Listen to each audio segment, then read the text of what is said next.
Bueno, hermanos, creo que no les llegó el correo electrónico de que todos tenían que venir con bambas hoy porque después de la iglesia nos vamos todos a correr. Así que esta semana particularmente para nosotros como familia no ha sido nada difícil ni en el cuerpo, no ha sido nada fácil, mejor dicho, ni en el cuerpo ni en el espíritu, pero le doy gracias a los pastores por darme la oportunidad de llevar la palabra esta mañana y de poder verles cara a cara, ojo a ojo y poder compartir con ustedes la esperanza gloriosa que tienen nuestros cuerpos por aquel que los compró en la cruz del Calvario. Hermanos, quisiera por favor que pudiésemos orar y entregar este momento al Señor para que su palabra abunde en mi boca. Amado Padre Celestial, gracias por este momento que nos das de poder escudriñar tu palabra, Señor, de poder meditar en tus pensamientos, de poder reconsiderar la manera en la que observamos el cuerpo, de poder comprender, oh Dios, cuánto nos has amado, de que tenemos esperanza en Cristo Jesús, no solamente, Señor, en nuestra alma, sino en nuestro propio cuerpo, Señor. Te pido, Padre, que quieras poner en mi boca tus palabras, que pongas en mí, oh Dios, de nuevo, Señor, para que a través de tu palabra consueles los cuerpos de mis hermanos y mis hermanas y avives sus espíritus para que puedan vivir una vida recta delante de ti. En el nombre de Jesús. Amén. Hermanos, les invito a que abramos nuestras Biblias en nuestro texto, 1 Corintios capítulo 6, verso 12 al 20, y me gustaría hacer una lectura de todo el pasaje para que podamos tenerlo en nuestras mentes. Dice así: todas las cosas me son lícitas, mas no todas convienen. Todas las cosas me son lícitas, mas yo no me dejaré dominar de ninguna. Las viandas para el vientre y el vientre para las viandas, pero tanto al uno como a las otras destruirá Dios. Pero el cuerpo no es para la fornicación, sino para el Señor, y el Señor para el cuerpo. Y Dios que levantó al Señor, también a nosotros nos levantará con su poder. ¿No sabéis que vuestros cuerpos son miembros de Cristo? ¿Quitaré pues los miembros de Cristo y los haré miembros de una ramera? De ningún modo. ¿O no sabéis que el que se une con una ramera es un cuerpo con ella? Porque dice, los dos serán una sola carne. Pero el que se une al Señor es un espíritu con él. Huid de la fornicación. Cualquier otro pecado que el hombre cometa está fuera del cuerpo, mas el que fornica contra su propio cuerpo peca. ¿O ignoráis que vuestro cuerpo es templo del Espíritu Santo, el cual está en vosotros, el cual tenéis de Dios, y que no sois vuestros? Porque habéis sido comprados por precio. Glorificad pues a Dios en vuestro cuerpo y en vuestro espíritu, los cuales son de Dios. Hermanos y hermanas, vivimos en una generación muy tensa. A lo largo de la historia, el cuerpo, más que todos otros asuntos, ha sido sujeto a observación. Si vamos a la medicina, el concepto del cuerpo es muy diferente. Si vamos al entrenamiento, el concepto del cuerpo anatómico es muy diferente. Pero el concepto del cuerpo en la Biblia no ha cambiado, hermano. El cuerpo en la Biblia es llamado el templo del Espíritu Santo. Sin embargo, hermanos, hoy vivimos en una guerra, quizás no de armas aquí en España, pero sí de dinamitas de pensamiento que arrasan contra la verdad del Evangelio en los institutos de nuestros niños, en los jóvenes, en las universidades. El cuerpo está cogido de la solapa de su camisa y lo han presionado y lo tienen contra las cuerdas. Hoy la gente no sabe qué es el cuerpo, no conoce la identidad que es el cuerpo. Hoy la gente ve el cuerpo y se ven frente al espejo y no saben lo que son. ¿Qué significa el cuerpo para nuestra sociedad, hermanos? ¿Dónde se marca el comienzo y el fin de la libertad corporal en el sistema de nuestra generación? En el año 2020, el periódico La Vanguardia publicó una escandalosa estadística del consumo de pornografía en Cataluña. En Barcelona se accede a la pornografía a los 12 años de edad y el 70% la consume frecuentemente. 7 de cada 10 jóvenes son adictos a este contenido. Probablemente en casa estés luchando sin darte cuenta con alguno de los jóvenes que se encuentran en estas estadísticas. Quizás tú, amigo joven, conoces a alguno de tus compañeros que luchan en el instituto con este problema. Y no solo los jóvenes, también los no tan jóvenes. No es cierto, queridos hermanos, que la libertad que vemos en los medios y las redes sociales, en los discursos de los políticos, en los movimientos feministas, es que somos libres de hacer con nuestro cuerpo y por lo tanto con nuestra propia vida todo cuanto anhela y desea nuestro corazón, con el atroz argumento de que somos dueños de nuestros cuerpos. Para el mundo la libertad está en la autosatisfacción de todos mis deseos. Deseos de intimidad, deseos alimenticios, deseos de entretenimiento. Todo lo que esté en el perímetro de lo que deseo hacer es lo que haré. Sin embargo, ese es el sentido de libertad que estaba influenciando y presionando el corazón de la iglesia en Corinto. Ahora entienden que nuestro contexto no es muy diferente al de la iglesia. La iglesia de Corinto fue plantada por el apóstol Pablo en su segundo viaje misionero y de esto encontramos más información en el libro de los Hechos, capítulo 18. Pablo estuvo ahí exactamente 1 año y 6 meses enseñando la palabra de Dios. Pero, ¿por qué Pablo estuvo tanto tiempo en esta ciudad? Por favor, permítame tomarme unos minutos para contextualizar la iglesia del primer siglo en Corinto y todo el contexto que rodeaba a esta iglesia. Corinto era una ciudad muy atractiva para la inversión económica, como Barcelona. Era la sede de las grandes competiciones deportivas. Ustedes sabrán que los griegos eran, y bueno, hasta el día de hoy son muy conocidos por los famosos Juegos Olímpicos. De hecho, en breve se celebrarán uno. Y muchos de los que conocemos desde los Juegos Olímpicos que se desarrollaban en Atenas. Pero saben una cosa, Corinto no se quedaba atrás. Corinto tenía otra sede de competiciones que se llamaban los Juegos Ísmicos. Y cada 2 años se paralizaban las guerras y todos los mejores deportistas se reunían para competir ahí. Pero no solamente era conocido por estas cosas, hermanos y hermanas. Era conocida también por su inmoralidad. Debido a los numerosos vicios que se conectaban en la ciudad, un antiguo proverbio griego decía, un viaje a Corinto no es para cualquier hombre. El cómico Aristófanes acuñaba la palabra corintiar como un acto de fornicación. Y el filósofo Platón utilizaba el eufemismo de muchacha de Corinto para referirse a prostituta. Y por si eso fuera poco, queridos hermanos, eran conocidos por la embriaguez desenfrenada y un templo pagano a la diosa griega del amor, Afrodita. Así que piensen en el corazón pastoral de Pablo. Pablo llegó ahí después de su viaje a Atenas y vio la gran necesidad que tenía este pueblo. Así que Pablo escribe esta carta desde Éfeso, personalmente para mí, cargada de una teología corporal realmente práctica y que les invito a que puedan leerla en casa porque en ella encontramos los grandes tesoros de la doctrina corporal del cristianismo, siendo la esperanza de la resurrección de los muertos en Cristo y la glorificación de sus cuerpos. Pablo recibió información sobre la grave condición de la iglesia de al menos 2 fuentes. En los primeros capítulos encontramos un grupo llamado los de Cloé y en el capítulo 16 de al menos 3 delegados de la iglesia. La carta comienza con un saludo solemne. El versículo 2 del capítulo 1 dice, a la iglesia que está en Corinto, a los santificados en Cristo Jesús, llamados a ser santos. Pablo comienza esta carta cargada de amor y exhortación, recordándoles una cosa, hermano, lo que ya son en Cristo Jesús y lo que deben de seguir, el camino que deben de seguir, santos que viven en santidad. Pablo contesta de forma clara y práctica todos los problemas de los cuales es informado. División del capítulo 1 al 4, integridad sexual del capítulo 5 al 7, sobre la comida del capítulo 8 al 10 y sobre el orden de la adoración del capítulo 11 al 14 y la resurrección en el capítulo 15.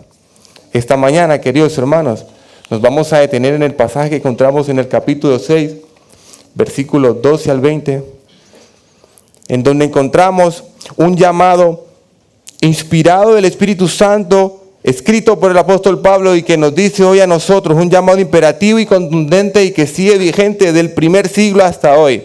Y como se titula este sermón, glorificad a Dios en vuestro cuerpo.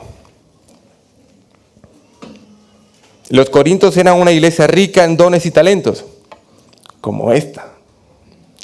Pero aún en medio de todo ello, hermanos, los corintios no habían comprendido las implicaciones del evangelio en el área corporal.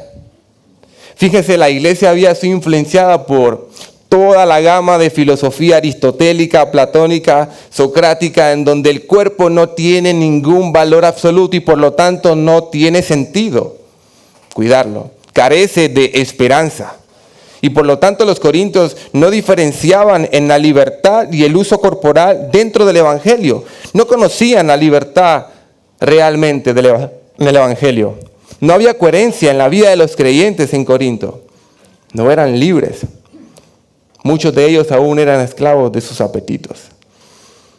Ni entre los gentiles se nombraban muchas de las cosas que estaba pasando en la iglesia. No había coherencia. Cuando no hay coherencia en tu vida, en tu forma de vivir, querido hermano, no solamente es una violencia contra tu propio cuerpo, sino contra la reputación de la iglesia. Pablo escribe sobre la libertad a los Gálatas, en el capítulo 5, verso 13, y le dice, porque vosotros, hermanos, a libertad fuisteis llamados, solamente que no uséis la libertad como ocasión para la carne, sino servíos los unos a los otros. El apóstol Pablo, ustedes sabrán que era uno de los apóstoles que más levantaba la bandera de la libertad, pero la libertad en Cristo. En ese mismo tono, Pablo le dice a los corintios, más adelante en el capítulo 10, verso 23, todo me es lícito, pero no todo conviene. Todo me es lícito, pero no todo edifica. Ninguno busque su propio bien, sino el del otro. Por tanto, queridos hermanos, Dios nos hizo libres del pecado, pero no para nuestro propio deleite. Mira, mi hermano, mi hermana, Dios te hizo libre del pecado para dos cosas, que engloba en una. Para su reino, su gloria y para el servicio a su iglesia. Para nada más. Glorificar a Dios a través de nuestro cuerpo requiere más que conocer la libertad. Requiere saber la diferencia de tu cuerpo, del cuerpo de cada creyente, con la creación. Tu cuerpo no es igual a un árbol, ni igual a un mono. Esas son teorías que deberían ponerse debajo de la alfombra y no enseñarse más. Nuestros cuerpos tienen dignidad por quien les creó. Nuestros cuerpos disfrutan de su mejor bien cuando estamos unidos como miembros al cuerpo de Cristo. Aquí es donde el cuerpo disfruta de su mayor bien. Y que la autoridad máxima del cuerpo no son los que reciben la libertad, sino el que da la libertad. Cristo, el amo y Señor del cuerpo y de todas las cosas. Pero la pregunta clave es esta, hermanos, ¿cómo podemos entonces comenzar a glorificar a Dios a través del cuerpo? Bueno, el Espíritu Santo a través de Pablo nos enseña en el texto dos enseñanzas y una orden. Para los que toman apuntes y los que vendrán el miércoles. Este sermón está dividido de esa manera. Dos enseñanzas y una orden. El primer encabezado lo encontramos del versículo 12 al 14, que lo he titulado Renueva tu mente. Del versículo 15 al 17, la unidad santa del cuerpo. Y el versículo 18 al 20, una orden contundente.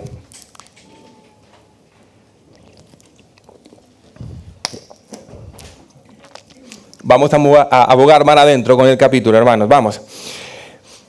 Primer punto. Renueva tu mente. Versículo 10 dice, todas las cosas me son lícitas, mas no todas convienen. Todas las cosas me son lícitas, mas yo no me dejaré dominar de ninguna. En el versículo 12, Pablo comienza reorientando el concepto de la acción del hacer en medio de la libertad en Cristo. En los versículos 9 y 11, que son parte de nuestro contexto del pasaje, les invito a que podamos leerlos. Pablo les recuerda lo que ya no son, tal y como lo empezó en el capítulo 1. Dice el versículo 9 al 11. ¿No sabéis que los injustos no heredarán el reino de Dios? No erréis ni los fornicarios, ni los idólatras, ni los adúlteros, ni los afeminados, ni los que se echan con varones, ni los ladrones, ni los ávaros, ni los borrachos, ni los maldicientes, ni los estafadores heredarán el reino de Dios. Y esto erais algunos. Mas ya habéis sido lavados, ya habéis sido santificados, ya habéis sido justificados en el nombre del Señor Jesús y por el Espíritu de nuestro Dios. Amén. El corazón pastoral de Pablo, su amor por Cristo y la iglesia de Corinto, es evidente, mis queridos hermanos. Pablo amaba a esta iglesia, aunque le daba muchos dolores de cabeza, pero amaba a la iglesia. Pablo no comienza arremetiendo contra la inmoralidad, sino que comienza reorientando sus mentes, renovando el entendimiento de su audiencia. No todas las acciones legítimas son convenientes. Por ejemplo, es legítimo que yo ahora mismo quiera tomar agua, pero no es conveniente que me tome 5 botellas de golpe. No podría seguir predicando, ¿verdad? La palabra legítima que el apóstol Pablo utiliza aquí, por el contexto que hemos leído, tiene una connotación jurídica. Podríamos leerlo de la siguiente manera: todas las cosas me son legales. Por eso, queridos hermanos, cuando hablamos de acciones legítimas, hablamos de acciones legítimas. ¿Y qué quiere decir eso? Pues todo lo legítimo es todo aquello que no viola la ley moral de Dios. Ahora, quiero subrayar lo siguiente: no es legítimo mentir ni al creyente ni al incrédulo. Sin embargo, ojo aquí, jóvenes, sin embargo, aunque una cosa sea legítima, debo considerar si realmente me conviene y si me está dominando. Sí, hermanos, y aunque el texto habla sobre la integridad que el cristiano debe tener con el cuerpo, este es el principio general del texto. Sin embargo, las implicaciones de este texto son enormes. A muchos los domina un trocito de chocolate. Y podría decir, no, a mí no me domina, yo no lucho con el pecado de la inmoralidad. Pero te domina el té que te tomas a las 9 de la noche, que sin él no puedes dormir. No digo que esté mal hacerlo, pero que no te domine. A muchos nos dominan otras cosas, hermanos. Así que pídele a Dios sabiduría para que puedas aplicar este principio general de manera práctica en tu vida. La forma en la que satisfacemos nuestras necesidades legítimas, queridos hermanos, expone la lealtad de nuestro corazón. ¿Cómo estás satisfaciendo tus necesidades legítimas, hermano? ¿Con prudencia? ¿Con sabiduría? ¿O con desenfreno y falta de dominio propio? Pablo continúa diciendo, leamos, mas yo no me dejaré dominar de ninguna. Hermanos, todo lo que hacemos debe ser regulado por lo que Cristo es. El cristiano no está dominado ni por sus pasiones. El cristiano no está dominado ni por sus deseos. El cristiano está dominado por la persona de Cristo y nada más. Esto requiere un nuevo nacimiento, porque el que no está dominado por Cristo está dominado por cualquier otra cosa. Esto también requiere que nuestra mente esté en una constante exposición a las Escrituras, a que leamos con los ojos que nos dio Dios su palabra, a que oigamos con los oídos que Él nos dio su palabra, a que vengamos con los pies que Él nos ha dado a la iglesia. El cuerpo tiene que estar aquí constantemente. Somos dominados por lo que nuestra mente regula y consume. Mi hermano, mi hermana, ¿qué están viendo tus ojos? ¿Hacia dónde ven? ¿Hacia dónde está anclada tu mirada? ¿Hacia dónde se dirigen tus pensamientos? Pablo le escribe a Timoteo en su segunda carta y le dice, porque no nos ha dado Dios un espíritu de cobardía, sino de poder, de amor y de dominio propio. Si has nacido de nuevo, si tu corazón ha sido regenerado por el Espíritu Santo, tienes capacidad de ejercer dominio propio, hermano. La tienes. La tienes, hermano. Por otra parte, al parecer los corintios también se habían popularizado muchos refranes. Si ustedes leen la carta a los corintios, Pablo en numerosas ocasiones les empieza a decir: todo me es lícito, pero no todo conviene; todo es lícito, pero no todo edifica.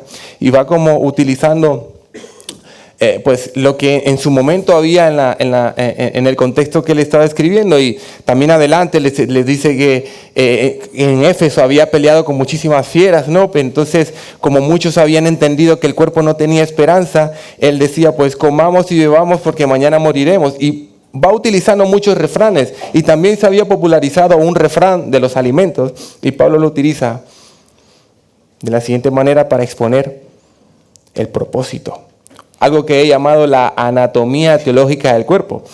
Leamos el versículo 13, dice, y lo leo en la Biblia de las Américas, que está un poco más claro. Dice: los alimentos son para el estómago. Biológicamente eso es correcto. Y el estómago para los alimentos. Pero Dios destruirá a los dos. Pero el cuerpo no es para la fornicación, sino para el Señor, y el Señor para el cuerpo. El pensamiento de los corintios, hermanos, era más o menos el siguiente: si cuando tengo hambre como, cuando tengo deseo de intimidad, tengo intimidad. Los corintios no reflexionaban en la manera en la que satisfacían sus deseos, no medían lo conveniente, y por lo tanto eso les dominaba. Pisoteaban la sangre de Cristo. Pero hay un dato muy curioso en el texto, hermanos, que estamos hablando en el versículo 12 al 20. Fíjese, la palabra Señor Dios aparece 12 veces. La palabra cuerpo aparece 8 veces. La palabra miembro 3 veces. La palabra fornicación 3 veces. Esto es muy, muy, muy importante, hermano. Es muy importante porque la forma en la que Pablo aborda este problema no es dándole un énfasis al pecado, sino reorientando, renovando la mente para con el propósito del cuerpo. ¿Y cuál es este propósito? Pablo sigue diciendo: pero el cuerpo no es para la fornicación, sino para el Señor. Y el Señor para el cuerpo. Este es el propósito del cuerpo. Y Dios, que levantó al Señor, versículo 14, también a nosotros nos levantará con su poder. Pablo nos enseña que nuestros cuerpos tienen un propósito eterno. El cuerpo está diseñado por y para el Señor, y el Señor para el cuerpo. Hay una estrecha relación entre el cuerpo y el Dios eterno. La relación entre tu cuerpo, mi hermano, y mi cuerpo con Dios es santa. El cuerpo no es poca cosa. Pablo nos está enseñando el propósito del cuerpo, y siguiendo esa anatomía teológica del cuerpo, ahora nos enseña el destino del cuerpo. Pablo sigue diciendo: y Dios, que levantó al Señor, también a nosotros nos levantará con su poder. ¿Cuál es este destino, hermanos? El cielo, la morada celestial, la nueva Jerusalén. El destino final del cuerpo no es la muerte, no es la camilla en el hospital, no es estar 3 metros bajo tierra, no es el mal diagnóstico que podamos recibir en cualquier momento, no. Los cristianos tenemos un destino mayor que esta tierra, hermanos. Viajamos a través del cuerpo para encontrarnos con el creador del cuerpo una vez que partamos de aquí, hermanos. Y eso, hermano, tiene que llenarte de esperanza. Nosotros esperamos la glorificación prometida por Cristo para todos aquellos que creen en Él.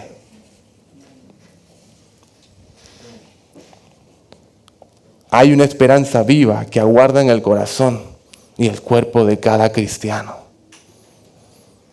Que así como Cristo nuestro Señor se levantó, nosotros también nos levantaremos para su gloria. Eso debe llenarte de consuelo en medio del luto, del duelo. Nuestros hermanos, los que lucharon por llevar el evangelio, todos los misioneros, todos los pastores, cada hermano miembro del cuerpo de Cristo que muere en Cristo, tiene esperanza. No es el fin. 1 Corintios 15, 54. Pablo les dice, pero cuando esto corruptible se haya vestido de incorrupción y esto mortal se vista de inmortalidad, entonces se cumplirá la palabra escrita, devorada ha sido la muerte en victoria. Cuando Pablo les está escribiendo este texto, Pablo está pensando en el pasaje del rollo de Isaías que encontramos en el capítulo 25, verso 8, que dice, destruirá la muerte para siempre y enjugará a Jehová el Señor toda lágrima de todos los rostros. El Señor es el consuelo del cuerpo y el espíritu. Por tanto, queridos hermanos, una vez que Pablo reorienta la mente, renueva nuestras mentes a través del Espíritu Santo, nos lleva a nuestro segundo encabezado, la unidad del cuerpo de Cristo y de sus cuerpos individualmente. Nuestro segundo punto, la unidad santa del cuerpo. Leamos versículo 15. ¿No sabéis que vuestros cuerpos son miembros de Cristo? ¿Quitaré pues los miembros de Cristo y los haré miembros de una ramera? De ningún modo. Claro que no. Ya Pablo nos ha hecho saber que nuestro cuerpo tiene una relación santa con su Creador. Entonces, queridos hermanos, ¿cómo los miembros de Cristo, que son cada uno de ustedes, cada uno de los cuerpos conformados por la iglesia, serán miembros de una ramera? Estas palabras son fuertes, hermano, pero es el lenguaje bíblico.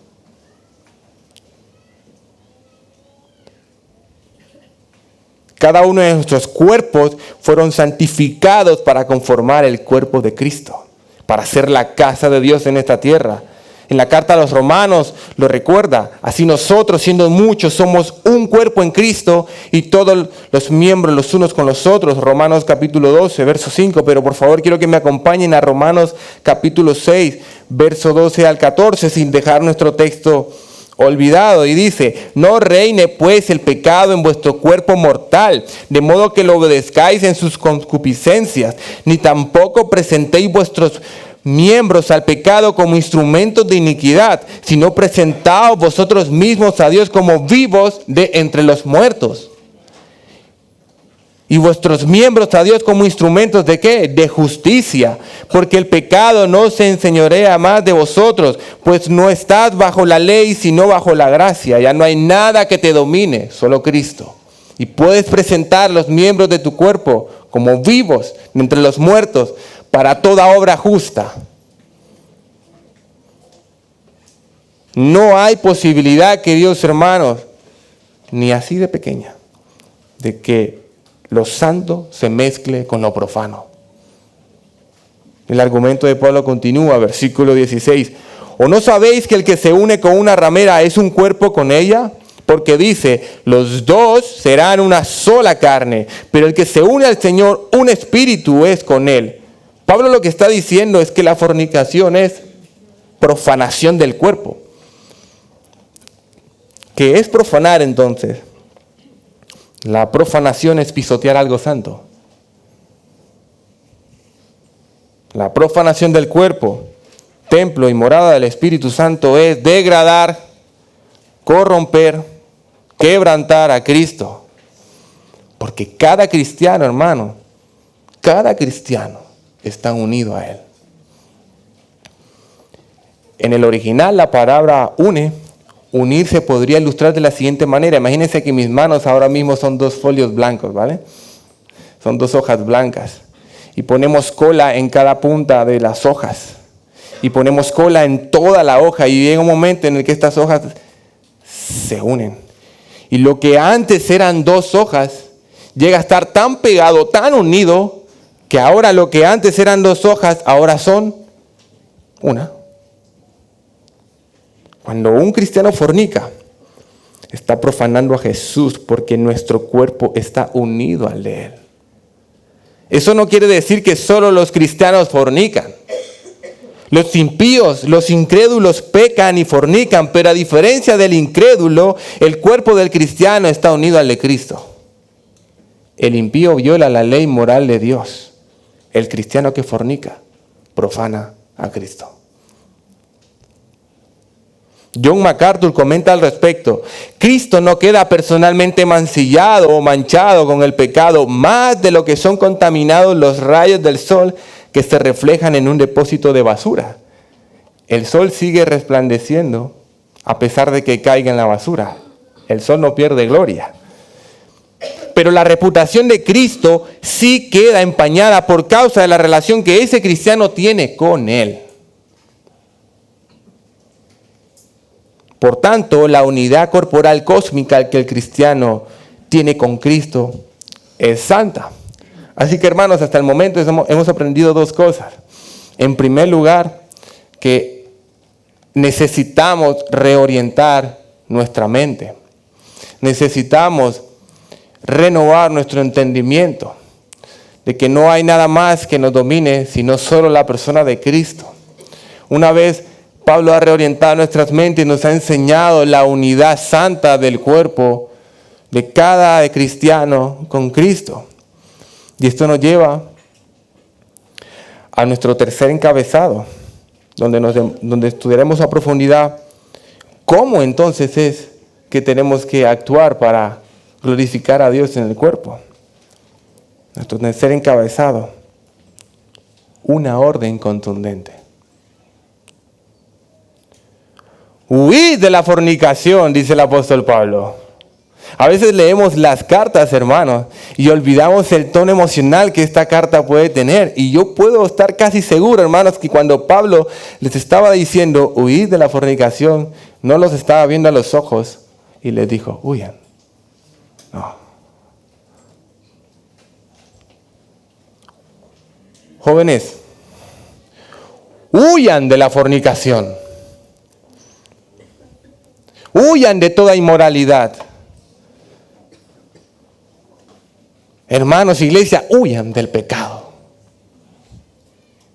Cualquier otro pecado que el hombre cometa está fuera del cuerpo, más el que fornica contra su propio cuerpo peca.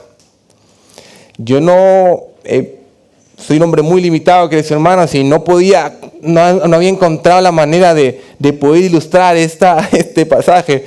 Pero gracias a Dios por nuestro amigo, hermano y dominicano, Pastor Sugel Michelén. Él lo ilustró de una manera muy dominicana y yo la he españolizado un poco. ¿Vale? Imagínate, querido hermano, que vas por la diagonal con el coche, o el último modelo del coche que tú quieres. Y ves un letrero que pone 100 kilómetros por hora, pero tú vas a 200 kilómetros por hora. Bueno, en ese caso podríamos decir que has pecado con tu coche sobrepasando el límite de la velocidad. ¿Sí? Ahora bien, imagínate que ese mismo coche pasas por mi casa y por la casa de todos los miembros de la Iglesia Evangélica de la Gracia recogiendo la basura. Y metes basura en el interior, en la puerta trasera, llenas el coche de completa basura y quieres abrir la puerta y no puedes porque está a rebosar de basura. Bueno, en ese caso podríamos decir, hermano, que ahora estás pecando contra tu coche. Hermano, tu cuerpo no es un coche. Es el templo del Espíritu Santo. Es la morada del Dios 3 veces santo. Cuando el cristiano cae en inmoralidad, el cristiano introduce basura en un cuerpo que le pertenece al Señor a la vez que se está provocando daño a sí mismo.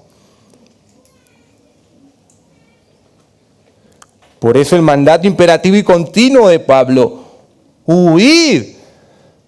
Y en el lenguaje original te está diciendo, estén huyendo. Esto no es de un momento, no, esto es continuo.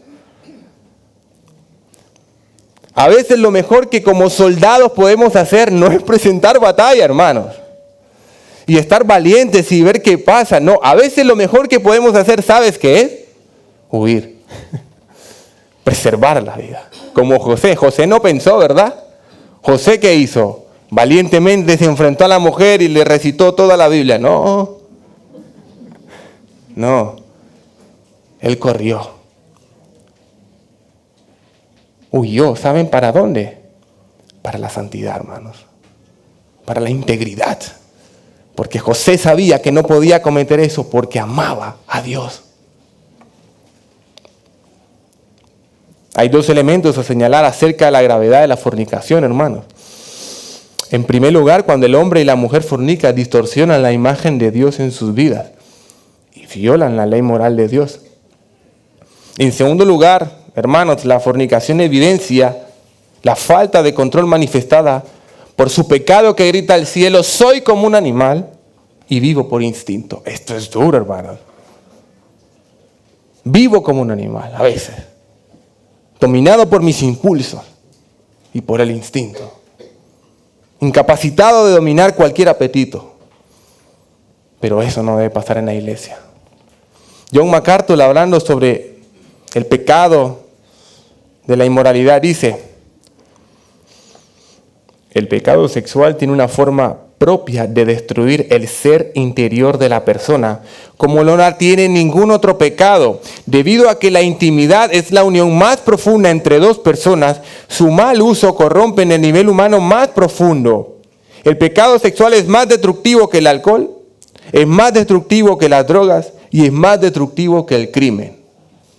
¿Está exagerando el pastor MacArthur? Yo creo que no, hermanos. Leamos Proverbios 5, del 8 al 11. Dice, lo leo para ustedes: aleja de ella tu camino y no te acerques a la puerta de su casa, para que no des a los extraños tu honor y tus años al cruel. No sea que extraños se sacien de tu fuerza y tu trabajo se estén en la casa del extraño y gimas al final cuando se consuma tu carne y tu cuerpo.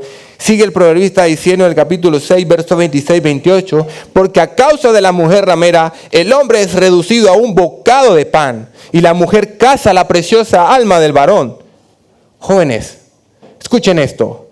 ¿Tomará el hombre fuego en su seno sin que sus vestidos ardan? ¿Andará el hombre sobre brasas sin que sus pies se quemen? Lo que Pablo está tratando de decirnos, hermanos y hermanas, es que no hay acto de fornicación que quede impune. No lo hay, hermanos. No lo hay. Finalmente, Pablo nos lleva a considerar el verdadero propietario del cuerpo. Versículo 19 dice: ¿o ignoráis que vuestro cuerpo es el templo del Espíritu Santo, el cual está en vosotros, el cual tenéis de Dios, y que no sois vuestros? Hermanos, esto es una afirmación compleja de asimilar, porque no hay nada en el mundo del cual nos sintamos propietarios que es del cuerpo. Es mi mano, es mi pie, es mi cabeza, es mi boca. Y en efecto, versículos anteriores, Pablo nos enseña que este cuerpo es mi cuerpo. ¿Se está contradiciendo Pablo aquí? No, claro que no. Él dice, vuestro cuerpo es templo. Sí, lo que Pablo está tratando de decirnos, queridos hermanos, es que en última instancia, este cuerpo es del creador del cuerpo. No es tuyo. Tú lo administras. Eres mayordomo.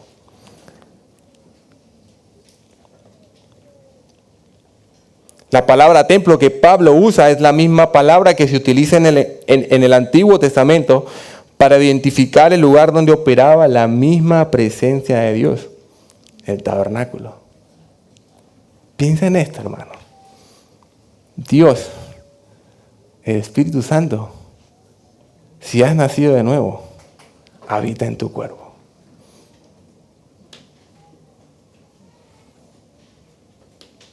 Sola esa verdad debería cambiar nuestra manera de vivir en muchas áreas de la vida. Solamente esta verdad. Si el sermón no ha calado todavía, pero te quedas con esto, hermano, lo he conseguido. Hermano, tu cuerpo es templo del Espíritu Santo. ¿Cómo vives con tu cuerpo? ¿A dónde llevas a Cristo? Pues Cristo está unido a ti y tú unido a Él, como el pámpano a la vid. El propietario absoluto del cuerpo es Dios. Es Dios y solamente Dios y nada más que Dios. Pero, ¿cómo es que este cuerpo no es mío, Pablo? Y Pablo nos dice, versículo 20, porque habéis sido comprados por precio.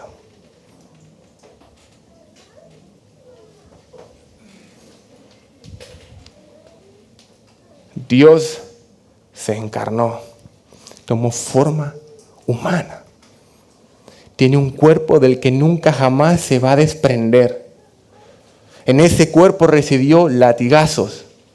Lo golpeamos en la cara, lo escupimos, le atravesamos una lanza, lo clavamos en una cruz. Ese cuerpo ahí no era nada hermoso, hermano. Muchos se avergüenzan de sus cuerpos. Y como dice Sam Alberto en su libro, lo que Dios dice sobre nuestros cuerpos, los cuerpos de los que nos avergonzamos, Cristo los quiere para Él. Ese cuerpo crucificado ahí, compró todos los cuerpos. Ese cuerpo es el más hermoso. Quizás una cosa, irónicamente, ese cuerpo, para la sociedad herido, con 2 heridas en sus manos, se miraría muy feo. Pero ese cuerpo es el más hermoso que mis ojos pueden ver. Ese cuerpo trajo esperanza a todos nuestros cuerpos, porque habéis sido comprados por precio. Por tanto, glorificad a Dios en vuestro cuerpo y en vuestro espíritu, los cuales son de Dios. Efesios capítulo 2, verso 13, pero ahora en Cristo Jesús, vosotros que en otro tiempo estabais lejos, habéis sido acercados por la sangre de Cristo. Filipenses 2, verso 6, 8, el cual, aunque existía en forma de Dios, no consideró el ser igual a Dios como algo a que aferrarse, sino que se despojó a sí mismo tomando forma de siervo, haciéndose semejante a los hombres, y hallándose en forma de hombre, se humilló a sí mismo, haciéndose obediente hasta la muerte y muerte de cruz. Él compró tu cuerpo. Tú no has hecho nada, salvo el pecado que lo hizo necesario. No hemos aportado nada a la compra de estos cuerpos. Fuimos comprados en la cruz para glorificar su obra a través de lo que le pertenece. Si nuestros cuerpos les pertenecen a Dios, nuestros cuerpos deben ser estimados y respetados santamente. Nuestro cuerpo está en un peregrinaje desde el Edén, en el cual sintió vergüenza y Dios lo vistió caminando en el desierto de esta tierra. Y un día este cuerpo y estos ojos, con mi espíritu, lo verán.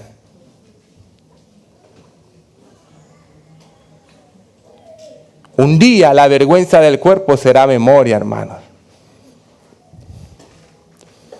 Pablo también nos recuerda en ese mismo versículo que no hay diferencia entre lo espiritual y lo corporal.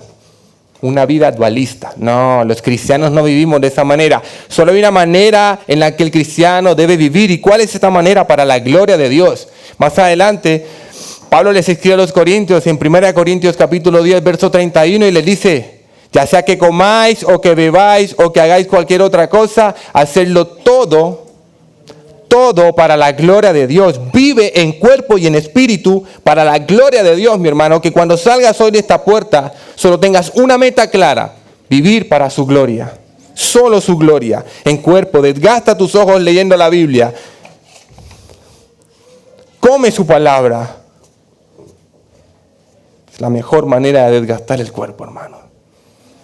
Para su gloria, hermano. Por eso siempre le digo a mi esposa: por favor, si yo muero antes que tú, entiérrame con 2 bambas, zapatos, ¿no? No me entierres con zapatos.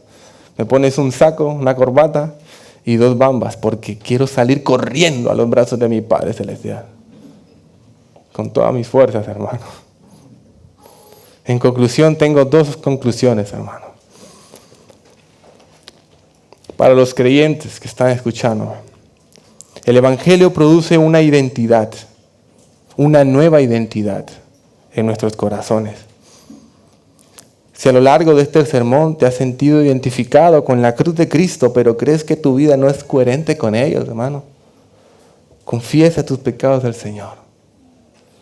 Recibe la gracia sobre gracia para tu cuerpo y tu espíritu. Recuerda que has sido lavado, santificado y justificado por la obra de Cristo en la cruz. Si te sientes sucio, impuro, indigno de volver a casa. Hoy es un buen día para levantar la cabeza entre los cerdos como hizo el hijo pródigo y correr con todas las fuerzas de tu cuerpo a los brazos de tu Padre Celestial. Sin embargo, si esto es indiferente a ti y todo lo que has escuchado no ha calado en tu corazón y has vivido una vida totalmente de espaldas hacia el Creador del cuerpo, mi amigo, mi amiga, te animo a que hoy mismo puedas huir de la fornicación, pero huir hacia Cristo, huir del pecado para huir hacia Cristo. Solo Cristo y nada más que Cristo es la esperanza que tu cuerpo y corazón anhelan. Oremos, hermanos.